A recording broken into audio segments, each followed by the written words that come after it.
And it's kind of funny too, because one of the things, when these the groypers, they're like, we have to, the red hair gene and all that. And it's like, you do realize Ashkenazi Jews are the fifth highest group for the for the red hair gene. So, it like if you're gonna say that, like in places like Russia, in Slavic countries where the red hair gene is not as common, red hair is actually associated with being Jewish. So it's very interesting how that works. How, in the Slavic countries, the Jews, like having red hair, being ginger, is considered a Jewish trait. Whereas when you go to Western Europe, it's like, oh, it's a white trait. It's a white trait. And okay, I mean, I guess, but it doesn't make any, like, it changes across the continent. You start off in Western Europe, and it's primarily the Dutch, the Scottish, the Europeans, and then when you go further east, it's Jews who end up being red haired, and it becomes an association with Jews. So they don't even realize that all this stuff changes as you go across the continent, and people change. Well, You yeah, I think know? it has to do with different. It has to do with different admixture. That's why I threw out. It's like I don't actually know numbers. It's like there's different DNA tests that have different. And that's one of the reasons why I don't completely trust DNA tests. Like I think they're like looking at things that might be real, and they're using different kind of framing systems which give you different results. But it's like I think there's good reasons to suspect that like maybe like Sephardic Ashkenazi Jews might have some origins with the Hebrews. I'm not. Yeah, I mean, There's a lot of stuff we don't know. But like, what's interesting though is you do have in the Old Testament, the Hebrews often had red hair. They were depicted with red hair. Their relatives also. It's like Esau wasn't a Hebrew, but he had red hair too. So it's like obviously like him and Jacob had the same parents, so they have the same like maybe Jacob wasn't red hair, but it's like he'd still have that kind of genetic potential. But I think part of the reason why they look different across different countries is like yeah, Ashkenazi Jews in Eastern Europe and Western Europe might have some like kind of relation, but they also have different admixtures depending on who they intermarry with. So it's like there's a lot more going on. But then that's one of the issues I have with racialism, is because racialism takes all these things that have like differences and nuance and just makes it like way more simplistic than it really is.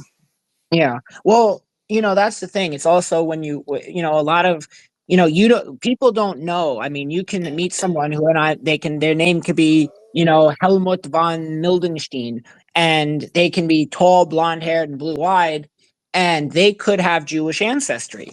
And the thing is that the problem with this whole racial identity thing, and especially with saying that Judaism is a racial identity, is the fact that all through history, yes, there were Jews who were forced to convert. There were Jews who've converted who were forced to convert, but there were also conversions in the opposite direction.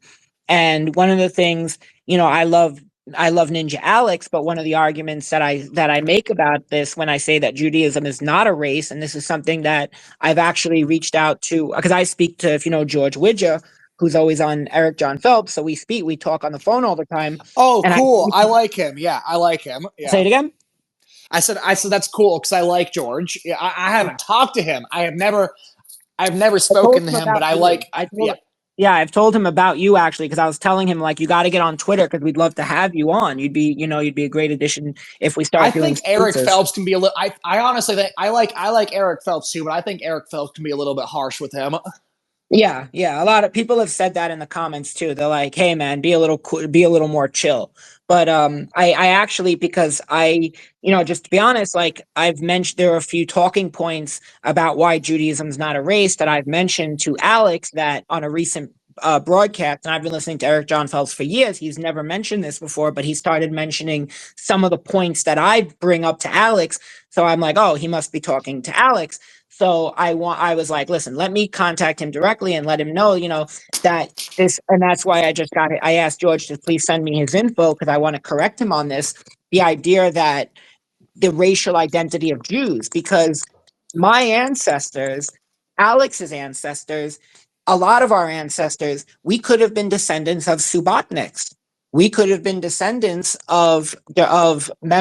so during the Eastern Orthodox Reformation, there was a gamut of people who basically converted, went from either Sabbath keeping Christians through the Eastern Orthodox faith and switching over to the Sabbath, the Saturday Sabbath, all the way down the gamut to full on conversion to Orthodox rabbinic or Karaite Judaism.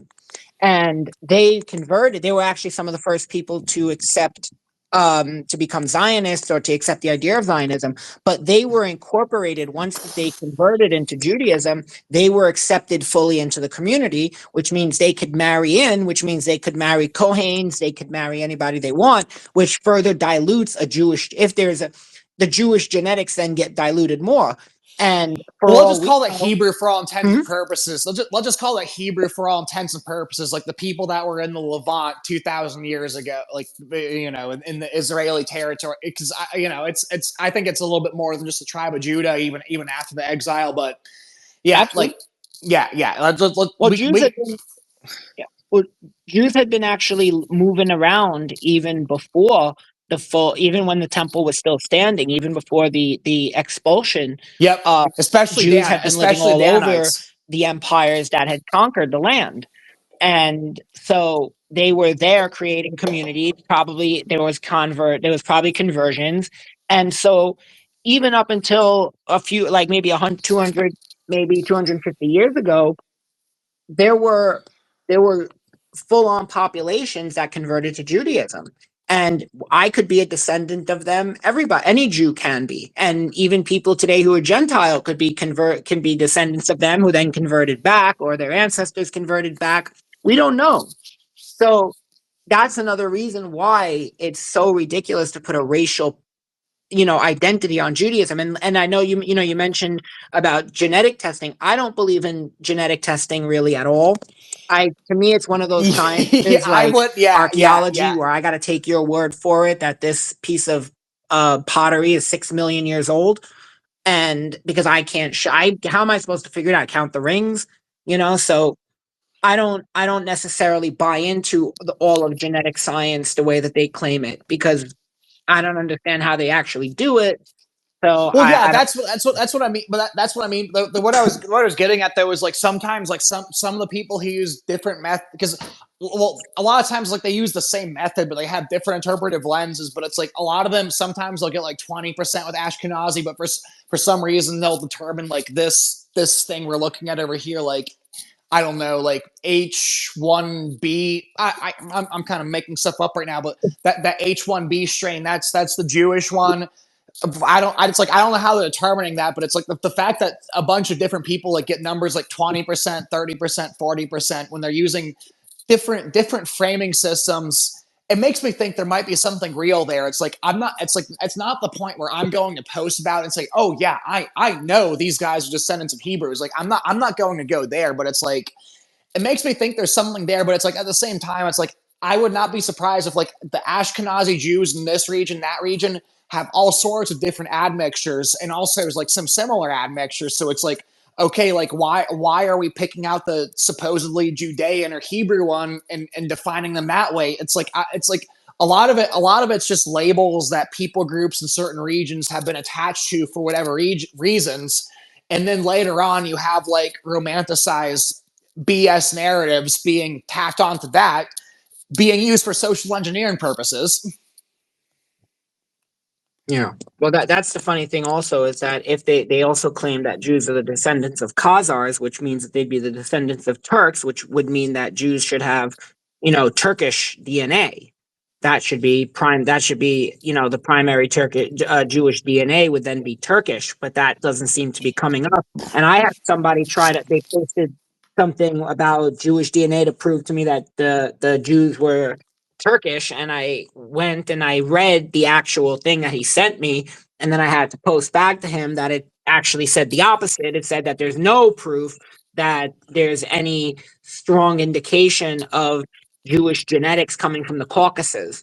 where the Khazars would have lived. Yeah, So yeah. Well, like this is what I was getting at earlier, though. With like, yeah, there's variations, but one thing that seems common with the DNA tests, which by the way, I can't verify them. I don't have the methodology at hand, but mhm. there is commonality in reporting origins from the Fertile Crescent, which that does line up with the Abraham story, but it would be in maybe like 50%, 60%, 40. It wouldn't be all of it. Like there ends up being like different admixture. And from what I've seen with the DNA test, which I don't completely take at face value, but it actually looks like Sephardics are probably like more purely from the Levant than Ashkenazis are. Yeah. Well, Sephardic Jews were a lot more insular. I think Sephardic Jews were definitely a lot more insular. They, they actually are a lot stricter in many senses than Ashkenazi Jews. So, they actually have a very different, they might have had a very different genetic makeup because they were primarily from one place, the Iberian Peninsula. They were from, they mostly settled around that area, and then when they spread, that's when they would have started mixing in with other groups. Um, Well, you know, there is still there's a good bit of hmm? overlap between Ashkenazis with both from the DNA tests and also like when you look at them physically. So it's like, yeah, it's like I can't trust everything going on the DNA test, but I kind of see it as like an approximation where it's like, okay, so if people have certain features that overlap and these supposed DNA test results keep coming back and whatever like DNA strand they label like H1B or whatever. It's like I don't remember all that, but if there's like correspondence that actually match like physical appearance, it's like that does make me think there might be something to it. But it's like again, I don't think they really have it down to a science, and it's like the kind of things they were reporting with confidence 20 years ago like changes. So obviously it's like you can't put too much face value into it, but it's like I can't help but think there might be something going on there that like they're actually working on. Like there actually could be some verifiable methodology. It's just they haven't gotten to it yet. Yeah, it's possible. I mean, but to be honest, even from a Jewish perspective, it wouldn't matter because the problem is a lot of No, people. no, no. This, yeah, I agree. Racialism is bullshit. I'm just kind of like playing devil's Yeah, advocate yeah, here a little bit. absolutely. Yeah. Yeah, well, that's the thing is a lot of people put racial identity into, they take it into a modern perspective. They take modern concept of racial identity and they put it into ancient perspectives, and ancient perspectives didn't work like that. If you No, no. That's like they're trying to make like a post enlightenment kind of package deal feedback system work with an ancient framework, but it's like you're just larping at that point. Yeah, yeah. Yeah. Like in ancient times, like if even let's say if a British person moved, he would be African English, but if he assimilated, he would be out. He would still be considered English, because it was more about the assimilation into the society rather than being racially part of the society. Because even the British people knew that the modern England, the borders of modern England, are modern. I mean, people who come from different parts of England are actually different groups. Even in places like Italy. I mean, we look at the world and they look at the world through the lens that we see it now of the nation states. Whereas back in the old day, the way Europe was basically divided up was how you'd basically divide up their soccer teams now, and they had very different identities. They were different dialects, different languages. I dated a girl who was from Venice, who was from northern Italy, and she speaks a different language. She has a different look.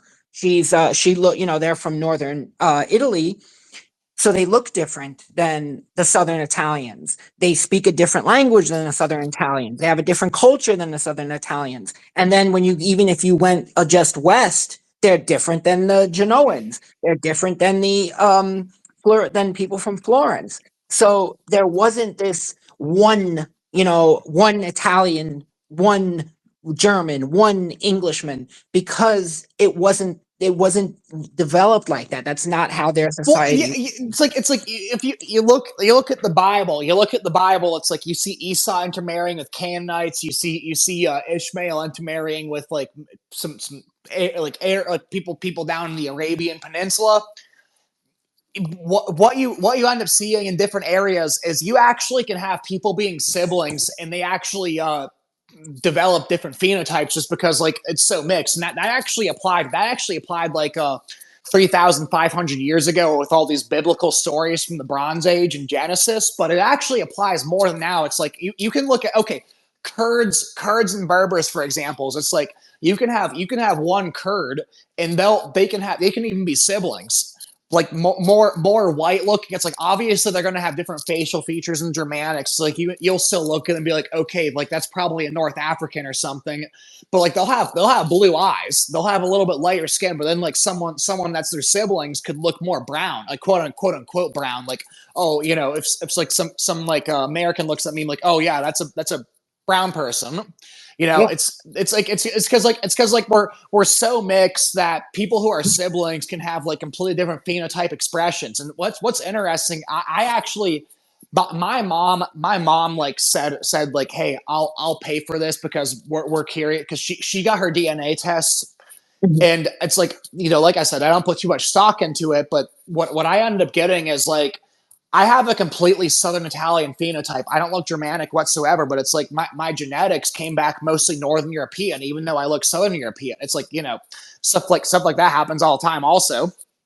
Yeah. Yeah, and if my ex fiance was Irish. She was blonde haired, green eyed Irish woman, and if we had had kids, I used to say our kids would what would they look like? They'd be probably have red hair. They might like most likely be ginger, most likely be or blonde and blue eyed. So what would they look more like? Would they look? You really couldn't say. Are you going to say they look more Irish? Are you going to say they look more Jewish? Are you going to say they look more? Like it just that's you're right. There's really no way because of the fact that we are so mixed and we don't really know what's in us. You can't say for a fact that you're racially one thing or the other, or and it's just ridiculous to do that. And to me, the way that the groypers treat it, it's really no different than what they complain about the black community for doing. Where it's like, the black communities is also it's like this black identity that's universal. And why don't we have white entertainment channel, but we have black entertainment channel? But then at the same time, when you get a black American who leaves the United States and goes to Africa, he's not accepted as an African. He's treated as an American. He's not treated the same way. He's not looked at as, oh yeah, you're one of us. He's looked at as like you're an alien to us. Well, this is actually one of the reasons why, like, I'm not going to put a label on myself, like, oh, I'm a classical liberal, but I tend to actually agree with, like, the whole Americanist perspective on this particular subject a little bit more. And it's the idea that culture is more important than, like, ethnicity or genetic background. And I think that's actually more of how, like, the ancient world would have seen it, too. Because it's like, well, obviously, if you were a black guy, like you looked like a sub-Saharan African, you went over to Rome. It's like obviously it'd be like, okay, we can tell by looking at you that you're different. But it's like, between different regions in like North Africa and stuff, they could tell by dialects. They could tell by like just certain dispositions and stuff. Hey, you're of this particular culture over here. You're even though you might look like a lot of people that are over in this region, you are of, okay, maybe like Nubia, maybe Syria, something like that. So it's like the it's like people I think people like put way too much stock into phenotypes or genetics. And once you look at how, like, because this is why I brought up earlier, like how I 100% look like really really Southern Italian. I have like a larger nose, larger lips. I don't really look Northern European whatsoever. But like, if you look both at my genetic testing, but also look at my like parental ancestry that can be actually verified, both of those agree that I'm actually majority Northern European. So it's like, how does that work? And once you start accounting for all those variables, it just makes me think that the whole racialist framework and how you understand the world is just complete hogwash. Because it's like, Well, it's not only that they're talking about races and history. It's like when you look at how a lot of these people like talk about race, like when oh like hey let's look at Ashkenazi Jews. Oh, Ashkenazi Jews have these features. Oh my gosh, like look at mRNA vaccines. Why do Ashkenazi Jews have like such a lower susceptibility to the spike protein?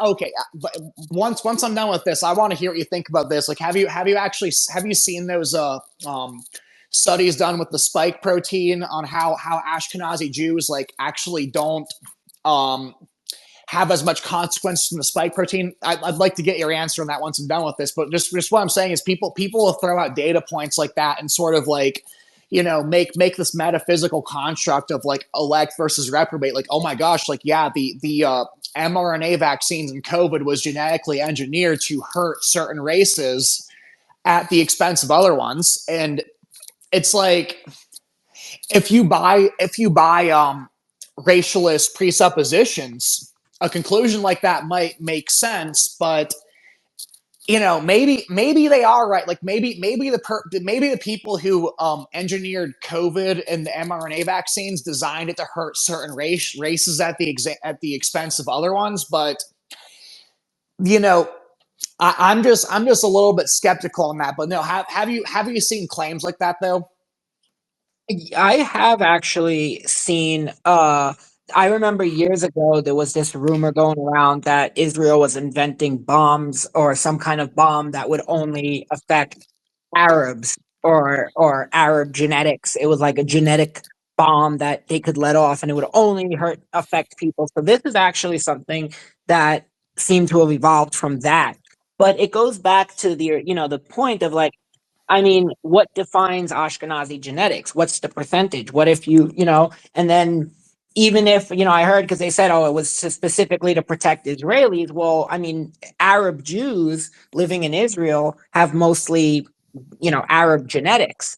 I mean, Yemenite Jews living in Israel are going to have primarily Yemeni genetics. So unless they figured out how to do it for everybody, it doesn't really make that much sense. But I have heard that before that, it wasn't designed to affect them. But actually, the what's interesting is that the first country to report on myocarditis being a side effect of the vaccine was Israel. And I have a feeling. I think it's because Anglophone media is a lot. It's a lot harder to translate what comes out of Hebrew language media into the Anglophone media. So we're not hearing about exactly what's going on in terms of the vaccine effects on Israel. But I have heard from Israelis that there are a lot of effects coming up, including sterilization. That's a big problem there right now. There was a guy who I spoke to a little while back who told me that in his daughter's school, he said about a lot of the girls who got vaccinated stopped having their periods. So Yeah, they're I obviously being yeah affected by yeah it too.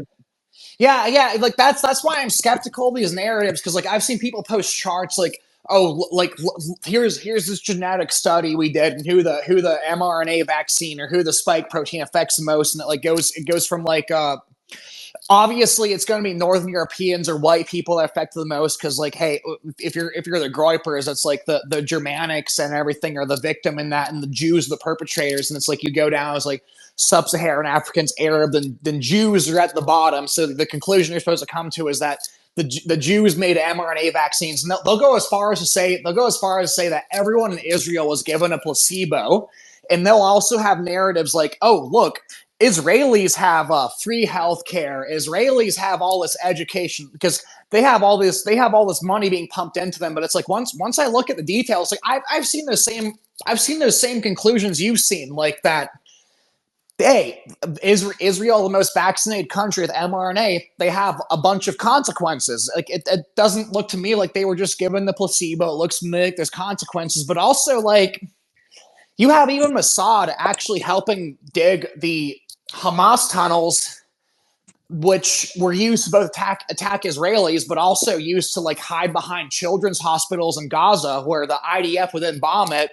and also justifying action. I actually do think there's a genocide going on with Gaza and the Palestinians. It's like I'm not going to defend everything the Jews or Israel end up doing, but it's like, my gosh, like there's so much misrepresentation going on with Jews, Israel, all this stuff that it's like a lot of people look at what I'm saying like, oh my gosh, you're simping for the Jews, you're simping for Israel, but it's like, no, like there's so much sensationalism going on here that's just leading people off a cliff. That like, if I'm going to call out one thing, that seems like one of the most important ones. But yeah, it definitely looks to me like both Israelis and Ashkenazi Jews are in large part a victim of conspiracies even today, which, that kind of rules out to me the conclusion that, oh my gosh, they're behind everything. Yeah. Yeah.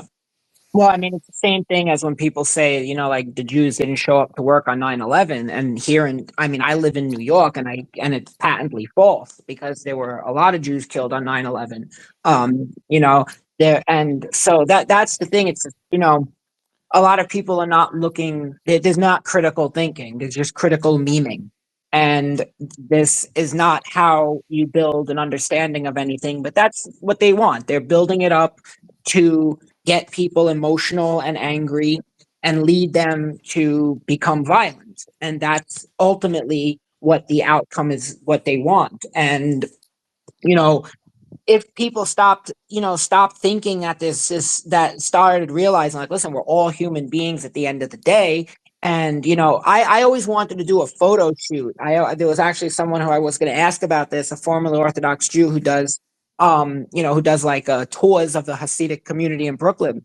And I always thought it'd be an interesting photo shoot to ask Hasidic Jewish families to dress up in overalls and Dale Earnhardt shirts, and just kind of change their aesthetic, and they would look exactly like people living in the South. They would look at, like, I have a house in Pennsylvania, and where I live, it's very Slavic. There's a lot of Polish, a lot of Ukrainians, and a lot of that, and a lot of them look like people in Williamsburg. They look. If you look, a lot of them are Hungarian, and I've been to Hungary, and they look very Hungarian. Some of them look very Hungarian. So if you take away the garb and you dress them up in something that's more Western, you wouldn't really be able to say one way or another. And that's what I try to explain to people. I mean, if I went and I moved to another, even if I didn't move, even if I just went anywhere, if I just, moved to another building and put on a cross and just told people I was Christian, there was nothing you're going to be able to look at me and say that I'm Jewish. There's nothing within, I mean, somewhat of my accent, but most people usually assume Italian before anything. So, it's not, it's such just a nonsensical thing that people who are not capable of critical thinking and not interested in critical thinking, it's an easy way to have something to be mad at or have something to blame. But in reality, the only reason Jews exist is because they dress a certain way. But if the Amish took off their Amish clothing and put on Western clothing, you wouldn't know that they were Amish.